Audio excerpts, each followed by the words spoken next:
খেয়াল করবেন আমাদের যে অঙ্কটা আছে, বলছে জনাব 9 দাগে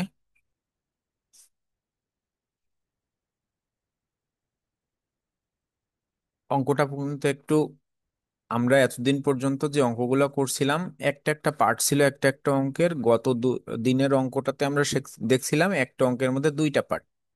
এবং আজকে যে অঙ্কটা আছে দেখেন কি বলছে। বলছে জনাব আফসানা, এই আফনান, সরি আফনান, আহ ঢাকার গুলশান এলাকায় একটি 5 তলা বাড়ির মালিক। তার মানে তার ঢাকার গুলশান এলাকায় তার 5 তলা বাড়ি আছে একটি।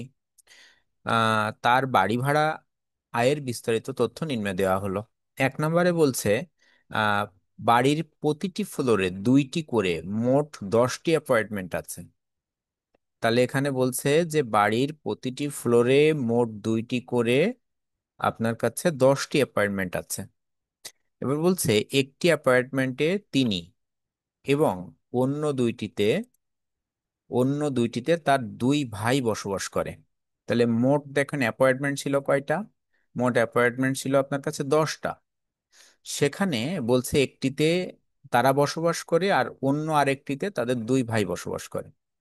পরবর্তীতে বলছে একটি অ্যাপার্টমেন্ট তিনি নিজে, দেখেন একটি অ্যাপার্টমেন্ট তিনি তার নিজের ব্যবসার কাজে ব্যবহার করেন। তাহলে এখানে মোট অ্যাপার্টমেন্ট আছে কয়টা? মোট অ্যাপার্টমেন্ট ছিল 10টা, সেখান থেকে একটা অ্যাপার্টমেন্টে আবার 2টি করে অংশ আছে প্রতিটি ফ্লোরের মধ্যে। তাহলে আপনার কাছে মোট ভাড়া হচ্ছে দেখেন 8টা অংশের।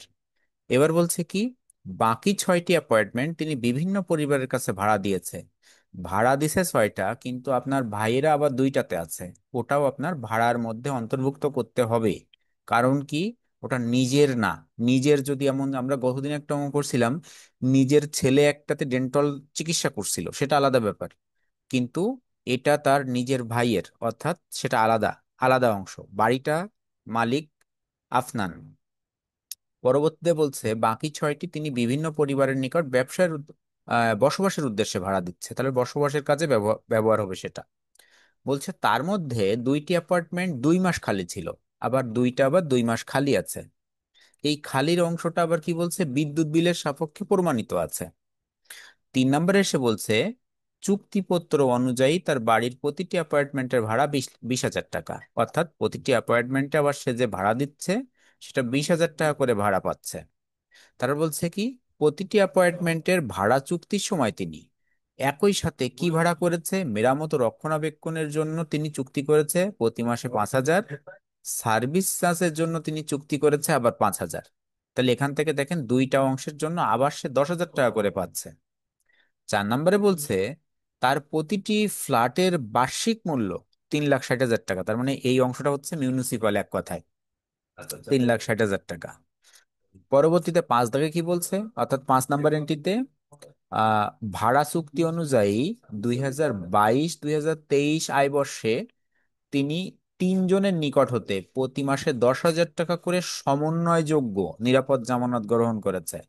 তাহলে দেখেন কি বলছে, 3 জনের কাছ থেকে 10,000 টাকা করে 1 বছরে নিরাপত্তা জামানত গ্রহণ করেছেন।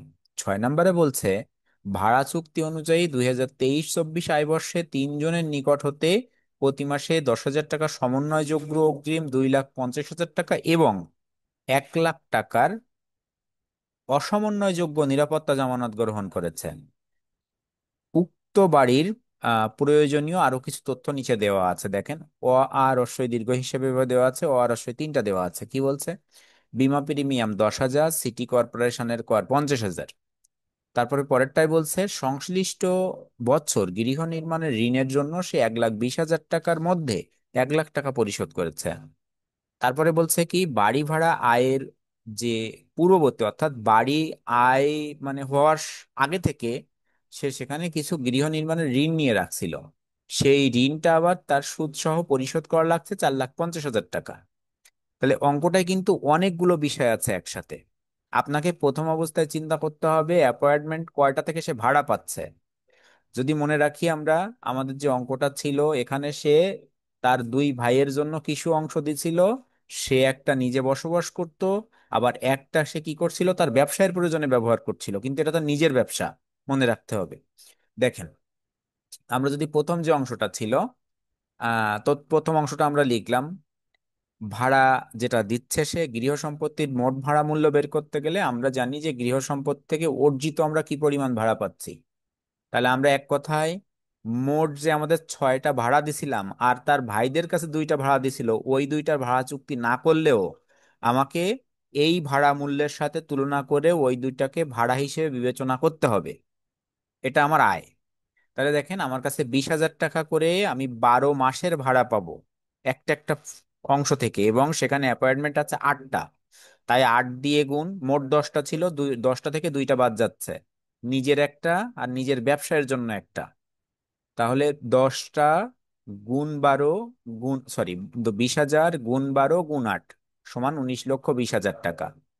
এই 19,20,000 টাকা তার নিজের যে 2টা অংশ, সে ব্যবসা আর তার যে বাণিজ্য, এই দুইটা, সরি, ব্যবসা আর বসবাস, এই দুইটাকে বাদ দিলে হয় 8টা। তাহলে 3,60,000 টাকার গুণ 8, 28,000, সরি, 28,80,000 টাকা।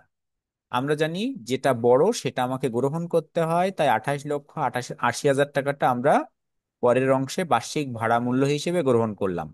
এতটুক নিয়ে কারোর কোনো প্রশ্ন থাকলে প্রশ্ন করেন। না, 8 দিয়ে গুণ দিছি কেন আমরা? ওই যে আমাদের মোট 10টা ফ্লোর, সরি, 5টা ফ্লোর ছিল, 5টা ফ্লোরে 10টা অ্যাপার্টমেন্ট ছিল। তাহলে ওই 10টা হ্যাঁ, অ্যাপার্টমেন্টের মধ্যে আমি নিজে একটা বসবাস করতাম এবং আমি একটা ব্যবসায় প্রয়োজনে ব্যবহার করতাম। তাহলে বাদ যাচ্ছে কয়টা? 2টা। দুটা। আরো 2টা কিন্তু আমার ভাইকে দিয়েছিলাম, কিন্তু সেই ভাইয়ের 2টাও হুম।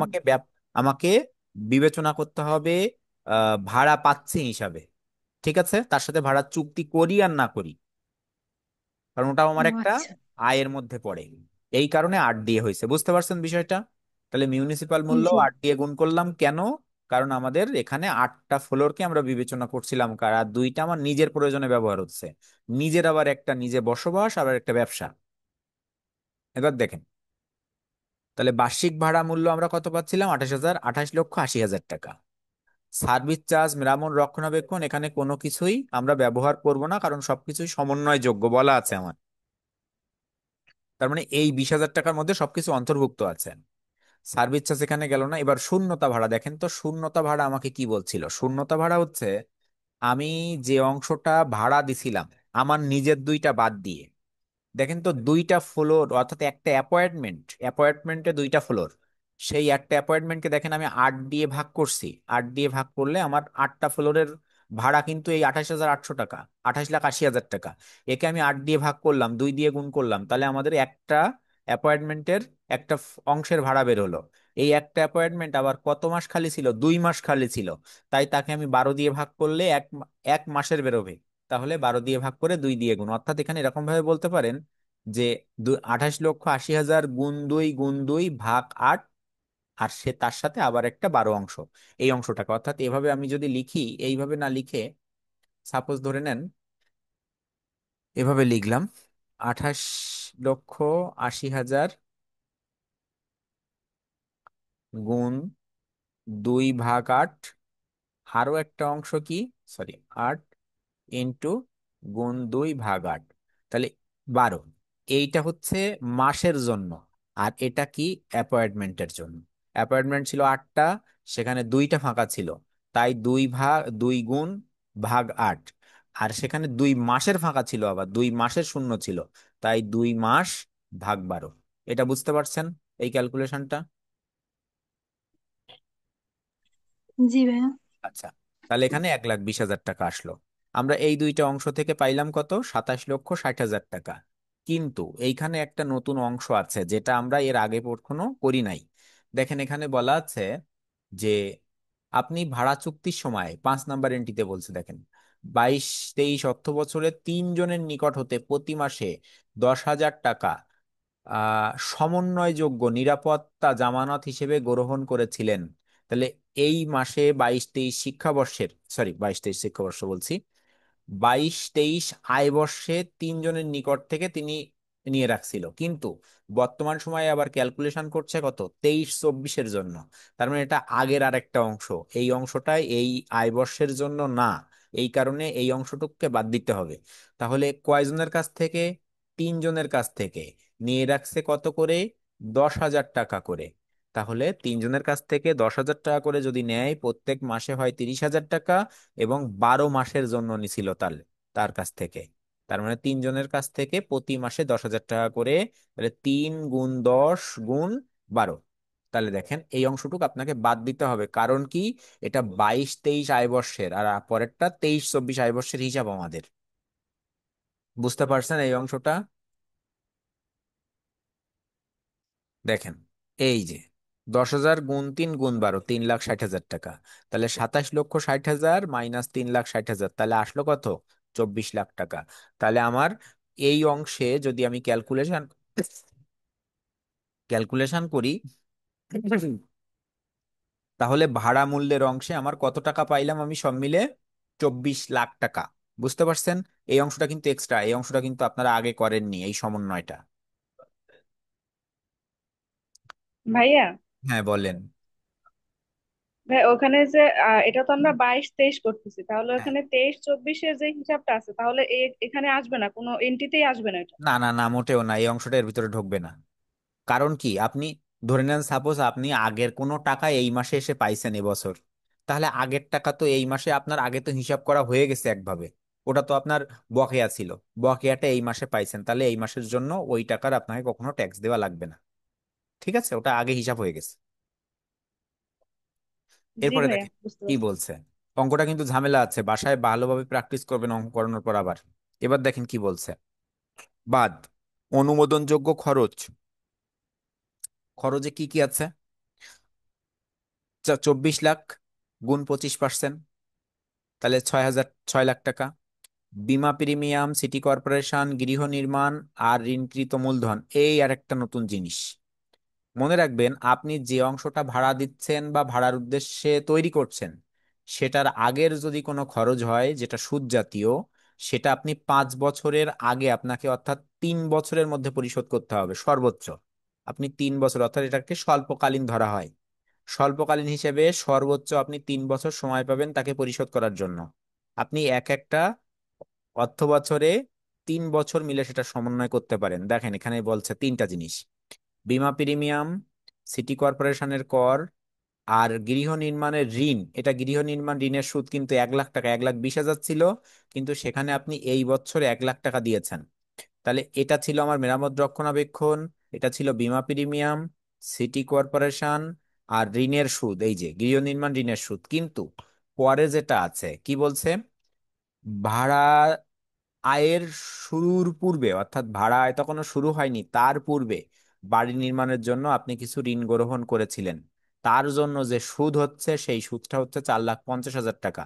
এটা আপনি সর্বোচ্চ যদি মনে করেন, তাহলে 3 বছর ধরে সেটা পরিশোধ করতে পারেন। তাহলে 3 বছর যদি পরিশোধ করতে চান, তাহলে 3/1 অংশ আপনাকে এই অর্থ বছরে দিতে হবে। এটা কিন্তু নতুন আইটেম, এটা কিন্তু আপনাদের আগে ছিল না। দুটো নতুন আইটেম পাইলেন, এই একটা আর এই একটা। এবং দেখেন, আপনি এই মেরামত রক্ষণাবেক্ষণ বাদ দিয়ে আমাদের যে অংশটা থাকে সবকিছু আনুপাতিক হারে বন্টন করি, এটা কি মনে আছে আমাদের সবার? হ্যাঁ ভাইয়া। কিন্তু এখানে কি আমি আনুপাতিক হারে বন্টন করছি? যা দেওয়া ছিল দেখেন তাই লিখছি, তাই না? এখানে যা দেওয়া ছিল 10,000, 50,000, 1 লাখ, আর এটাকে আমি 3 ভাগের 1 ভাগ করে 1,50,000, এখানে কিন্তু কোথাও আনুপাতিক হারে বন্টন করা হয় নাই। কেন হয় নাই দেখেন, এই জায়গায় আপনাকে একটা তথ্য বলা আছে। আমি বলছি কি, তার ভাইয়ের অংশকেও আপনি ভাড়া মূল্য হিসেবে বিবেচনা করেছেন, তাহলে ওটা বাদ। কিন্তু ওটার হিসাব বাদ দিলেও যদি আপনি মনে করতেন যে আপনার নিজের অংশ যেটা আছে একটা, কিন্তু এই নিজের অংশ কিন্তু আপনি আবার কি করেছেন, এই একটা আপনি নিজে ব্যবহার করছিলেন, আবার এই আরেকটা অংশ আপনি কি করছিলেন, একটা অ্যাপার্টমেন্টের, অর্থাৎ একটা ফ্লোরে দুইটা করে ফ্ল্যাট আছে, সেখানে আবার মোট অ্যাপার্টমেন্ট হচ্ছে 10টা, তাহলে একটা ফ্লোরে দুইটা করে অ্যাপার্টমেন্ট। সেই দুইটা অ্যাপার্টমেন্টে একটাই আপনি নিজে বসবাস করেছেন, আবার একটা আপনি ব্যবসায়ের কাজে উদ্দেশ্যে ব্যবহার করেছেন। এই কারণে এইখানে কিন্তু কোথাও আনুপাতিক হারে বন্টন করা হয় নাই। বুঝতে পারছেন? যদি বলতো একটা সে ব্যবহার করে নিজে প্রয়োজনে বসবাসের জন্য, এটা যদি না থাকতো, ব্যবসায়ের কাজের জন্য না থাকতো, তাহলে আমি এখানে ক্যালকুলেশন করতাম। তাহলে আমি এখানে আনুপাতিক হারে বন্টন করতাম। তার ব্যবসার প্রয়োজন আছে বলে আমরা এখানে আনুপাতিক হারে বন্টন করিনি। আর নিজের ব্যবসা বলেই এখানে আপনাকে ক্যালকুলেশন করা লাগেনি, বসবাস আর ব্যবসা একসাথে। এই কারণে আমার নিজের জন্য এই কারণে এখানে আর উৎসে করকর্থন করা লাগে নাই। যদি এটা আবার অন্য কোনো তার ছেলে বা সে আর অন্য কাজেও ব্যবহার করত ব্যবসায়ের জন্য, তখন কিন্তু আবার তাকে আমরা দুই ভাগে করতাম গহদিনের যে অঙ্কটা ছিল। ঠিক আছে? তাহলে কেন আমরা এটাকে ক্যালকুলেশন করলাম না, এতটুকু কি আমরা বুঝছি এই আনুপাতিক হারে কেন করলাম না এই অংশটাকে? ভাইয়া, হ্যাঁ বলেন।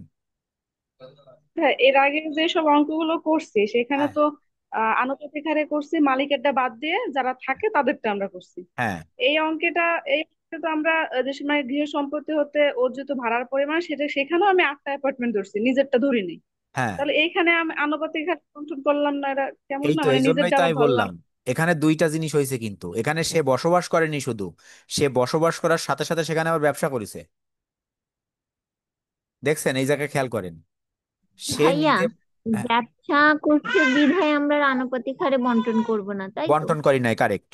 ব্যবসা যদি না করতো, শুধু বলতো সে দুইটার মধ্যে নিজে বসবাস করেছে, তাহলে আনুপাতিক হারে করতাম।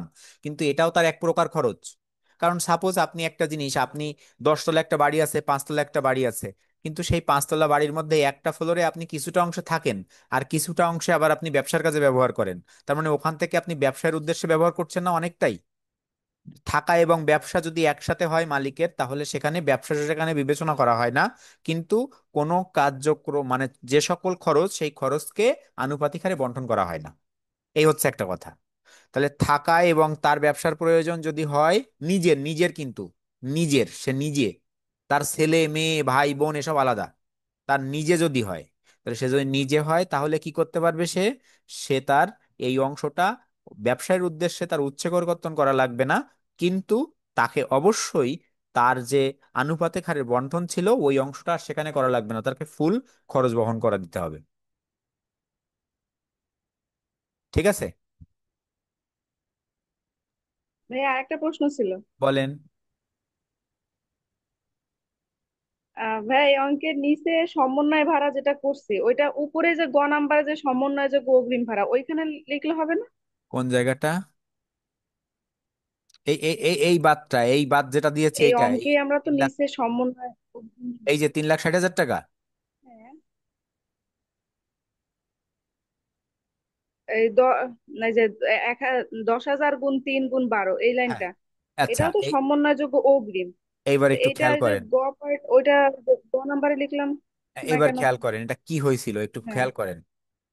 এই অঙ্কটা একটু পড়ি, 5 নাম্বারটা একটু পড়ি, দেখেন তো এটা কত অর্থ বছর বলছে, আয় বর্ষ কত?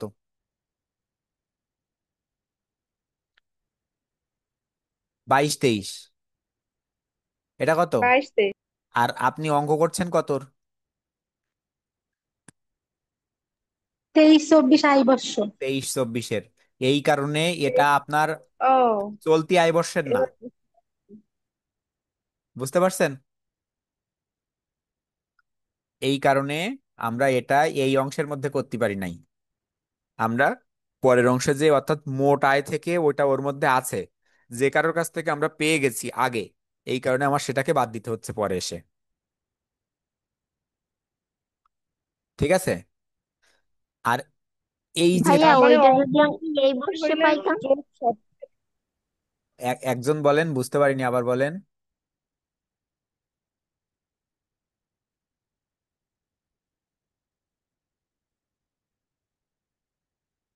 প্রশ্ন বুঝিনি, আপনারা কে প্রশ্ন করলেন? ভাইয়া, ওই যে হ্যাঁ। 22-23 যে আমরা অগ্রিমটা পাইছিলাম না, হ্যাঁ, ওইটা যদি আমরা এই বছরে পাইতাম।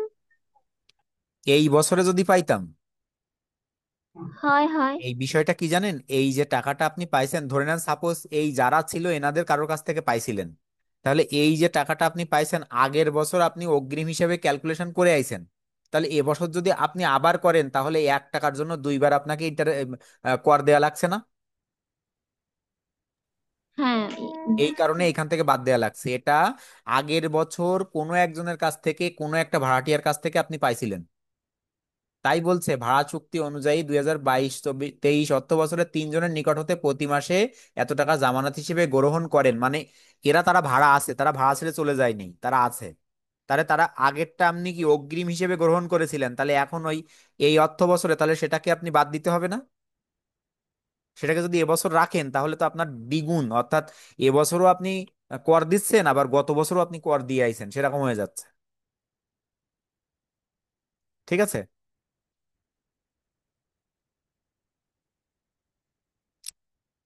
আচ্ছা, আর কারোর কোনো প্রশ্ন? তার মানে ভাই এই অঙ্কটা করার সময় আমাদের চোখ সব দিকে রাখতে হবে। হ্যাঁ হ্যাঁ, অঙ্ক করার সময়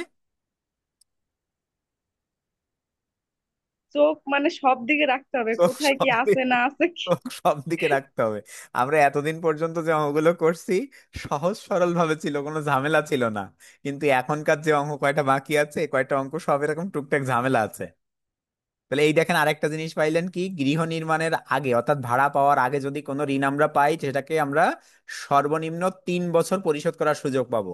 এই কারণে এই অর্থ বছরে একটা সুযোগ বাদ দিলাম, এই যে 4,50,000 গুণ 1/3। এর যে সমন্বয়টা আছে, আমি সমন্বয়টা সুন্দর করে আপনাদেরকে ছবি উঠাই দেবো, সমন্বয়টা পড়বেন খুব ভালোভাবে।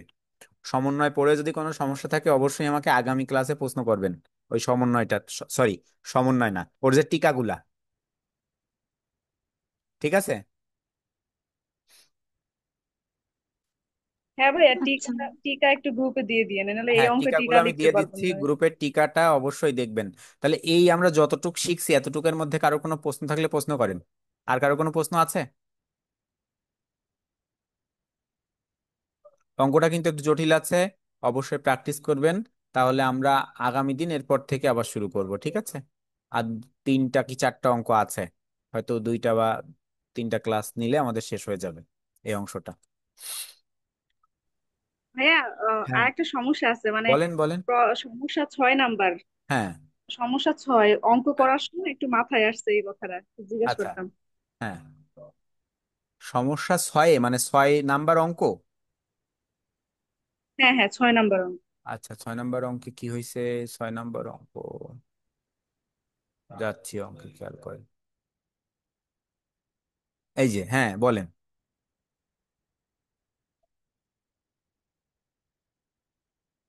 এই যে 6 নাম্বার অঙ্ক কি হয়েছিল, 6 নাম্বারে বলেন। ভাইয়া আমার সামনে এখন আসে না স্ক্রিনটা। আচ্ছা, দেখেন। হ্যাঁ আসছে। হুম। এখানে হয়েছে কি, হুম। আহ, এখানে ওই যে গৃহ সম্পত্তি হতে অর্জিত ভাড়ার পরিমাণ যে 26,000 গুণ 12 দিছিলাম হুম। মাসিক। এখানে লেখছে যে তিনি গৃহ ভাড়া থেকে 26,000 টাকা ভাড়া পান, কিন্তু নিচ তলায় তার জ্যেষ্ঠ ছেলে ডেন্টাল যে চেম্বার কইছিল, হুম। সেখানে তো আমরা 26,000 গুণ 12 দিছিলাম, কিন্তু এখানে তো তার ভাড়ার কথাটা উল্লেখ নাই, এখানে আমরা 26,000 টাকাটাই কি ধরবো তার ভাড়াটা? আচ্ছা, দেখেন এই যে কি বলছে একটা পড়ি। এই এই ব্যক্তি 3 তলা বাড়িটির 3য় তলায় তিনি সপরিবারে বসবাস করেন। 2য় তলায় আবাসিক গৃহ, 2য় তলা তিনি ভাড়া দিয়েছে 26,000 টাকা হিসেবে, এবং নিচতলা তার জ্যেষ্ঠ ছেলের কাছে ডেন্টাল চেম্বার করেছে। হ্যাঁ, দেখেন অঙ্কটা আমরা দেখি, আমরা এর আগে যে অঙ্কটা করলাম ওই অঙ্কটাও দেখেন, আমাদের যে তার 2 ভাইয়ের কাছে দিছিল, ওই ভাইয়ের অংশ কি আমরা ভাড়া চুক্তি করেছিল? বলেছিল কিন্তু ভাড়া চুক্তির আওতায় ছিল না। তারপরও আমরা ভাড়া মূল্য হিসেবে বিবেচনা করেছিলাম, তাহলে এটাও কিন্তু একটা আয় ব্যয়। কারণ সাপোজ আপনার একটা বাড়ি আছে, আপনি এক ফ্লোরে থাকেন নিজে, আর এক ফ্লোরে আপনি আপনার কোনো এক আত্মীয়কে রেখেছেন, তাহলে সেটাও কিন্তু একটা ভাড়া আছে। ওই যে ভাড়া চুক্তি, সেই ভাড়া চুক্তির আওতায় তাকে বিবেচনা করবেন। দেখেন এখানেও তাই সেই 26,000 করে করা হয়েছে। জি ভাই, এবার বুঝতে পারছি। আচ্ছা, এই যেমন আমরা এখনই যেরকম যে অঙ্কটা দেখলাম, যে তাদের 2 ভাইকে রাখছিল কিন্তু সেই ভাইকেও কিন্তু ভাড়া চুক্তি বলছিল, ভাড়া চুক্তি করেনি, তারপরও আমরা কিন্তু ওই ভাড়া চুক্তির আওতায় তাকে রাখছিলাম। আর কারো কোনো প্রশ্ন আছে?